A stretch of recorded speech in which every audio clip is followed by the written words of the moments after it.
আসসালামু আলাইকুম। এই মাইলস্টোন স্কুল অ্যান্ড কলেজে যখন বিমান দুর্ঘটনা ঘটল, হসপিটালে দেখতে গেলেন আমিরে জামাত ডাক্তার শফিকুর রহমান। আর তার যাওয়াকে কেন্দ্র করে ব্যাপক সমালোচনার ঝড় বইতে শুরু করলো। আর এই ঝড়ে আরও হাওয়া দিতে শুরু করলো আমাদের ছাত্রদলের ভাইয়েরা। তারা বলতে শুরু করলো আমিরে জামাত একজন ফুটেজ কোড, তিনি সেখানে গেছেন শো আপ করার জন্য। তারা হয়তো বা জানে না আমিরে জামাতের এটাই শুধু প্রথম কাজ না, মানুষের পাশে দাঁড়ানো। যখন পঞ্চগড়ে একটা লঞ্চ ডুবে গেছিল, সেখানে ৮০ জন মানুষ মারা গিয়েছিল, প্রত্যেকেই হিন্দু ধর্মাবলম্বী বেশিরভাগ সম্ভবত। তাদেরকে সর্বপ্রথম আমির জামাত নিজে গেছিলেন, নিজে গিয়ে সেখানে নগদ টাকা তুলে দিয়েছিলেন তাদের হাতে, তাদেরকে তাদের পরিবারের হাতে তুলে দিয়েছিলেন। তারা হয়তো বা ভুলে গেছে যখন চট্টগ্রামে অগ্নিকাণ্ড ঘটে, ওই যে বিশাল ফ্যাক্টরি ডিপুতে অগ্নিকাণ্ড ঘটে, তখনও সেই পুরা পুরায় যে নিহত হয়, সেই পরিবারগুলোর পাশে আমিরে জামাত দাঁড়ালেন। দাঁড়িয়ে তাদেরকেও নগদ অর্থ প্রদান করে সেখানে সহযোগিতার হাত বাড়ালেন। সিলেটের বন্যার কথা আপনাদের অবশ্যই মনে আছে। সেই সিলেটের বন্যায় তিনি বয়োবৃদ্ধ একজন মানুষ, তিনি নিজে চলে গেলেন সেই বন্যায়, তিনি নিজে সেই অঞ্চলের খবর নিলেন। তারপর প্রায় নিজের দলের তহবিল থেকে, ফান্ড থেকে ১০ কোটি টাকা সেখানে দান করলেন, ব্যয় করলেন, শুকনো খাবার দিলেন, বিভিন্ন ওষুধ সামগ্রী বিভিন্ন ক্ষেত্রে করলেন।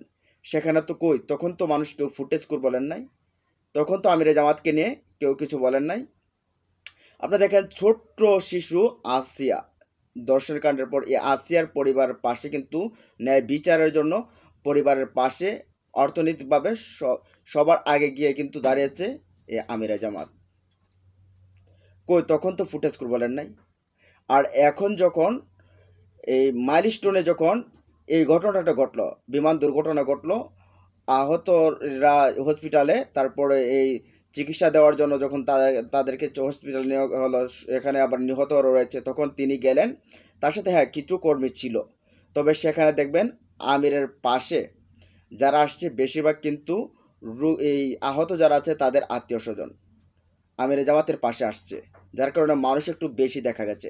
দেখেন সেখানে আমিরে জামাত গেছেন, তিনি সেখানে কিন্তু তিনি নিজেও কিন্তু একজন ডাক্তার, বিসিএস ক্যাডারপ্রাপ্ত একজন ডাক্তার।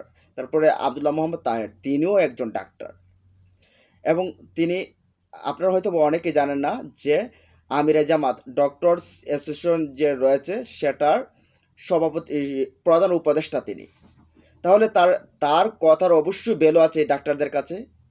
শুধু তিনি এখানে যান না, তারপর তিনি ৫০ লক্ষ টাকা এই চিকিৎসার জন্য তিনি দিয়ে দিলেন।